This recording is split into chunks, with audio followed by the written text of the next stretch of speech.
From the All Indiana Podcast Network. The All Indiana Podcast Network. This is the News 8 Daily 8. Now the latest news. Kylie Conway has all the news you need to know. And more. Please stand by. Now, here's Wish TV's Kylie Conway. Hi, this is Kylie Conway, and this is the News 8 Daily 8 for Thursday, May 28th.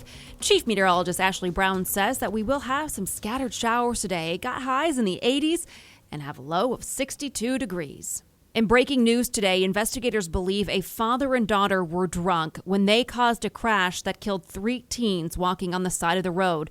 This happened on the northwest side of Indianapolis early Saturday morning, just before 1 a.m. The Marion County Prosecutor's Office has now charged 49-year-old Okadima Link and 21-year-old Shantiana Willis in the case. They each face 9 felony counts. Charges include reckless homicide and causing death when operating a motor vehicle while intoxicated. Link also faces charges for leaving the scene of an accident.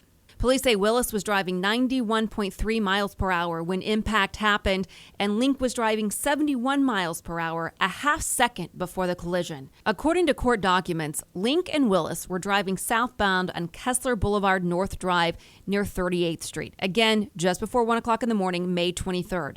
That's when Willis hit another vehicle. When that happened, Willis veered back into the other lane and then was hit by her father, who then struck the 3 teenagers who were walking down a gravel shoulder. 14-year-old David Evans, 13-year-old Tygiana Velez, and 15-year-old Kiara Brown were pronounced dead at the scene. Police said that Link fled the scene, but then returned about an hour later and told police he was responsible for hitting the kids. He told police there at the scene that he was not racing the vehicle driven by Willis. Detectives were able to smell alcohol in his breath and had him perform sobriety tests, which he failed. Willis was hospitalized after the crash, so she wasn't able to do a sobriety test. Her blood was taken for the test just before 5 o'clock later that morning. The crash has now led to community members calling for improved safety measures in the area, and on Monday afternoon, a vigil was held to remember the teens. Local Muslim leaders are calling a shooting on Sunday a hate crime, and they want answers. The leaders called their own news conference today to alert the public to what had happened.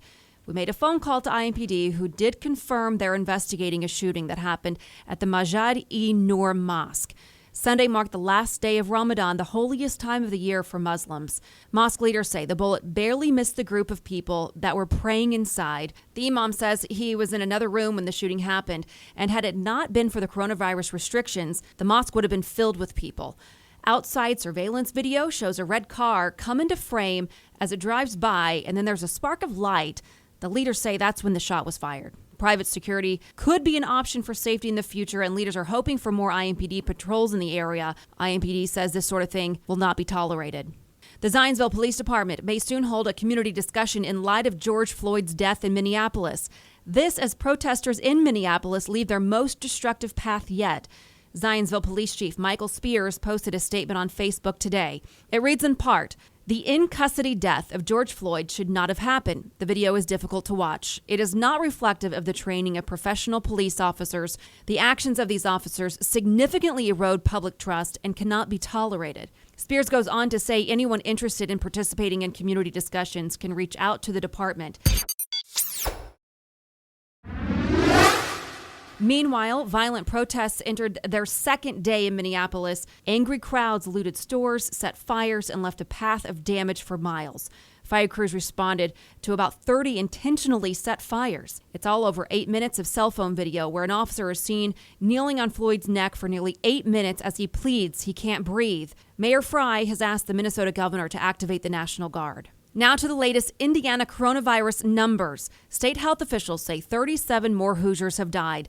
That brings the statewide death toll to more than 1,900. Another 646 people have tested positive. That means more than 33,000 Hoosiers have been diagnosed so far. And despite the gradual reopening of businesses, 2.1 million more Americans filed first-time unemployment claims last week. That's according to the new claims report from the U.S. Labor Department. About 41 million people have now applied for aid since the health crisis began, though not all of them are still unemployed. Indiana had more than 26,000 claims last week. That brings the total number of unemployment claims since the pandemic started in mid-March to 698,000 in the state. And as the nation tops 100,000 COVID-19 deaths, the epicenter is shifting focus. New York is on track now to start the reopening process within the next 2 weeks. New York City Mayor Bill de Blasio says businesses in 4 categories, manufacturing, retail, construction, and wholesale, that were not deemed essential can reopen in the first phase with limitations. He believes this will mean a minimum of 200,000 and maximum of 400,000 will be back to work. This comes as Disney announces plans to open its Florida parks in mid-July, of course with some changes like running at reduced capacity and mandatory face masks. And Las Vegas is welcoming tourists back to some of their casinos June 4th, but don't expect the big Vegas shows to open anytime soon.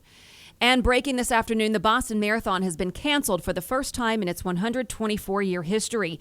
Organizers said Thursday that they instead will have a virtual event in which participants who verify that they ran 26.2 miles on their own will receive their finisher's medal. The race had originally been scheduled for April 20th before being postponed for 5 months because of the coronavirus pandemic. And as things start to reopen, you may be making some travel plans soon. Today, we learned that Southwest Airlines has the best customer satisfaction rate. 10,000 travelers took part in the J.D. Power survey between last April and this March. Southwest ranked the best in baggage handling, boarding, check-in, costs, and crew. JetBlue finished second. Delta ranked third in long-haul flights, and Alaska Airlines ranked third in shorter flights. This has been your News 8 Daily 8 for Wish TV. I'm Kylie Conway, online at wishtv.com, and follow us on Facebook when you search Wish TV. Check out more podcasts from the All Indiana Podcast Network now at allindianapodcastnetwork.com. AllIndianaPodcastNetwork.com.